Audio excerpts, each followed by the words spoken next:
HDFC bank के share holders के लिए और HDFC बैंक के शेयर होल्डर बनने की इच्छा रखने वाले लोगों के लिए खुशखबरी है। HDFC समूह से या HDFC बैंक समूह से एक नई कंपनी बाजार में आने जा रही है।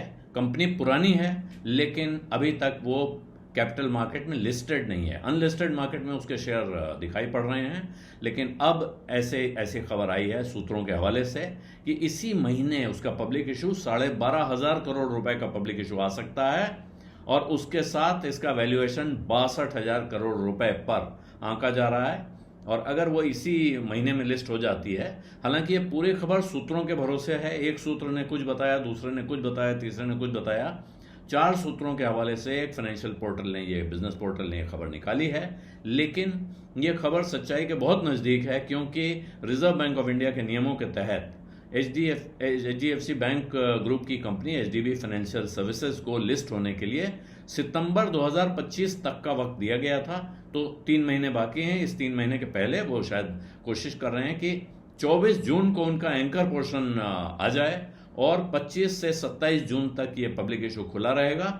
इसके पहले वो updated draft red herring prospectus file कर चुके हैं और जल्दी ही उनका रेड हेरिंग प्रोस्पेक्टस भी आ जाएगा। इसकी संभावनाएं दिख रही हैं, सूत्रों के हवाले से खबरें निकल रही हैं। हालांकि कंपनी की तरफ से ऑफिशियली इस पे न कंफर्मेशन आ रहा है न डिनायल आ रहा है, लेकिन एक ही चीज कही जा रही है, अगर कहीं कोई बड़ी भारी चीज दुनिया में हो जाए जिसका बाजार पे बड़ा भारी असर हो, जिससे बाजार की परिस्थितियां, एनवायरनमेंट पूरी तरह चेंज हो रहा हो, तब शायद ये कैलेंडर थोड़ा खिसकेगा। लेकिन अगर ऐसा नहीं हुआ तो फिर मानना चाहिए कि इस महीने के अंत तक ये इशू कंप्लीट हो जाएगा और फिर ये कंपनी लिस्टिंग की तरफ बढ़ जाएगी।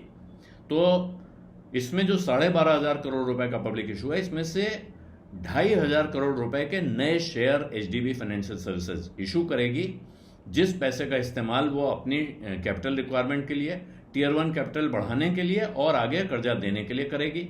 और 10,000 करोड़ रुपया HDFC बैंक अपनी शेयर होल्डिंग बेच रहा है। 10,000 करोड़ रुपए के शेयर वो बेचेगा, जिसकी वजह से यह खबर 2 इंटरेस्ट आ गए इसमें HDFC बैंक के शेयर होल्डर्स के लिए।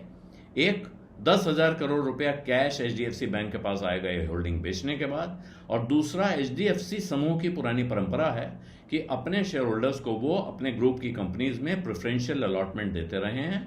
तो हो सकता है इसमें भी एक कोटा HDFC बैंक के शेयर होल्डर्स के लिए इसमें आ जाए, जिसमें आपको एप्लीकेशन करने में अलॉटमेंट की संभावना बढ़ जाती है। तो ये खुशखबरी है, बड़ी कंपनी है, बड़ा इशू है और इसीलिए बड़ा भारी 10-12 इन्वेस्टमेंट बैंक्स का एक कंसोर्टियम बना है, सिंडिकेट है जो इस इशू को मैनेज करेगा। इसमें JM financial, BNB Paribas, BofA securities, Jefferies, Goldman सैक्स, HSBC securities, Nomura, IIFL, Morgan Stanley, Nuvama, Motilal Oswal और UBS शामिल हैं। और कंपनी के इस मामले में जो कानूनी सलाहकार या काउंसिल हैं वो हैं सिरिल अमरचंद मंगलदास। तो इसके साथ अब HDFC बैंक ग्रुप से एक और कंपनी मार्केट में आ रही है।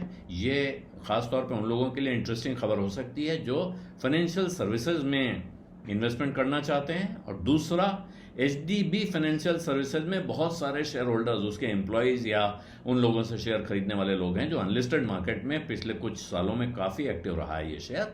अब उनके लिए बाजार में, खुले बाजार में उनके शेयरों के वैल्यूएशन सामने आने की उम्मीद बढ़ती हुई दिख रही है।